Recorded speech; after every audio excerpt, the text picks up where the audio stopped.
দর্শক, জরুরি বৈঠক শেষে এক এক করে কিন্তু বের হচ্ছেন উপদেষ্টাদের গাড়ি। সেটি কিন্তু দেখা যাচ্ছে যমুনার ভেতর থেকে এক এক করে কিন্তু বের হচ্ছেন সকল উপদেষ্টাদের গাড়ি। প্রধান উপদেষ্টার সাথে আজকের যে জরুরি বৈঠক, সে বৈঠকটি ইতিমধ্যে সমাপ্ত হয়েছে এবং আমরা দেখছি যে এই মুহূর্তে এক এক করে কিন্তু উপদেষ্টাদের গাড়িগুলো বের হচ্ছে। সেই দৃশ্যই দেখা যাচ্ছে। এক ঐতিহাসিক বৈঠক হয়েছে এবং কী সিদ্ধান্ত হয়েছে সেটি কিন্তু কিছুক্ষণের মধ্যেই কিন্তু জানা যাবে। কিন্তু এই মুহূর্তে আমরা আপনাদেরকে যেটি দেখাচ্ছি যে এক এক করে কিন্তু যমুনা থেকে বের হচ্ছেন উপদেষ্টাদের যে গাড়ি।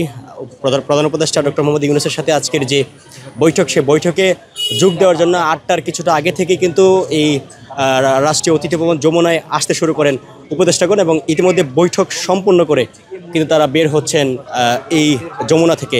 এমনকি আমরা দেখছি যে এই মুহূর্তে যমুনা এলাকায় যে আইনশৃঙ্খলা বাহিনীর কঠোর অবস্থান, সেনা বাহিনী সহ রয়েছেন, র্যাপিড অ্যাকশন ব্যাটালিয়ন, পুলিশ সদস্যরা রয়েছেন। এমনকি আমরা দেখছি যে উপদেষ্টাদের সাথে তাদের যে ব্যক্তিগত প্রোটোকল সেটাই কিন্তু রয়েছে। এই মুহূর্তে বৈঠক শেষে যমুনা ত্যাগ করছেন উপদেষ্টাগণ, সেই দৃশ্য দেখা যাচ্ছে। আমরা আপনাদেরকে জানাচ্ছি যে আওয়ামী লীগ নিষিদ্ধের দাবিতে আন্দোলনরত তারা কিন্তু সাকুরা বার অ্যান্ড রেস্টুরেন্টের কাছে অবস্থান করছেন এবং সেখান থেকে তারা বিক্ষোভ বিভিন্ন ধরনের স্লোগান দিচ্ছেন। এবং আমরা আপনাদেরকে আরও জানাচ্ছি যে সেই মিছিলে কিন্তু যোগ দিয়েছেন, সেই মিছিলে কিন্তু জামাত ইসলাম তারাও কিন্তু যোগ দিয়েছেন। এমনকি আমরা যেটি দেখাচ্ছি এই মুহূর্তে উপদেষ্টাদের গাড়িগুলো কিন্তু যমুনা রাষ্ট্রীয় অতিথি ভবন যমুনা ত্যাগ করছেন। 8টার কিছুটা আগে তারা এই রাষ্ট্রীয় অতিথি ভবন যমুনায় প্রবেশ করেন। ইতিমধ্যে যে ঐতিহাসিক বৈঠক, সেই বৈঠক শেষ করে তারা কিন্তু এই মুহূর্তে যমুনা ত্যাগ করছেন, সেই দৃশ্য আপনাদেরকে দেখাচ্ছি।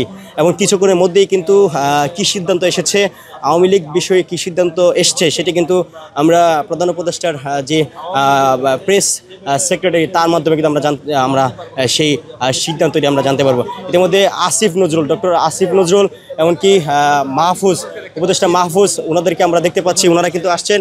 এমনকি আমরা আসিফ মাহমুদ, সজীব ভুইয়া, ওনাদেরকে কিন্তু আমরা দেখতে পাচ্ছি, উপদেষ্টাদেরকে আমরা দেখতে পাচ্ছি। এমনকি সেই তারা যে ঐতিহাসিক বৈঠক হয়েছে, সেই ঐতিহাসিক বৈঠকে কী সিদ্ধান্ত এসছে দর্শক, সেই সিদ্ধান্ত জানানোর জন্য কিন্তু ইতিমধ্যে উপদেষ্টাগণ তারা কিন্তু আসতে শুরু করেছেন। এমনকি সেই বৈঠক শেষে তারা কি সিদ্ধান্ত নেবেন, কি সিদ্ধান্ত এসছে সেই বৈঠক শেষে, সেটি কিন্তু ইতিমধ্যে আমরা সেই ঐতিহাসিক সিদ্ধান্ত সেটি কিন্তু ইতিমধ্যে কিন্তু জানানো হবে। দর্শক ইতিমধ্যে কিন্তু সেই সিদ্ধান্ত জানানো হবে। বেশ কয়েকজন উপদেষ্টাকে আমরা দেখতে পাচ্ছি, উপদেষ্টা রিজওয়ানা, এমনকি উপদেষ্টা ডক্টর আসিফ নজরুল, উপদেষ্টা মাহফুজ, আমরা উপদেষ্টা আসিফ মাহমুদ, সজীব ভুইয়া, ওনাদেরকে কিন্তু আমরা দেখতে পাচ্ছি। সমর্থক গোষ্ঠীকে শাস্তি দিতে পারবে। উপদেষ্টা পরিষদের বৈঠকে আন্তর্জাতিক অপরাধ ট্রাইব্যুনালে বাংলাদেশের আওয়ামী লীগ ও তার নেতাদের বিচার কার্য সম্পন্ন না হওয়া পর্যন্ত দেশের নিরাপত্তা ও সার্বভৌমত্ব রক্ষা, জুলাই আন্দোলনের নেতাকর্মীদের নিরাপত্তা এবং আন্তর্জাতিক অপরাধ ট্রাইব্যুনালের বাদী ও সাক্ষীদের সুরক্ষার জন্য সন্ত্রাস বিরোধী আইনের অধীনে সাইবার স্পেস সহ আওয়ামী লীগের যাবতীয় কার্যক্রম নিষিদ্ধ করার সিদ্ধান্ত গ্রহণ করা হয়েছে। এই বিষয়ে প্রয়োজনীয় পরিপত্র পরবর্তী কর্মদিবসে জারি করা হবে। এর পাশাপাশি বৈঠকে জুলাই ঘোষণাপত্র আগামী 30 কার্যদিবসের মধ্যে চূড়ান্ত করে প্রকাশ করার সিদ্ধান্ত গৃহীত হয়েছে। ধন্যবাদ।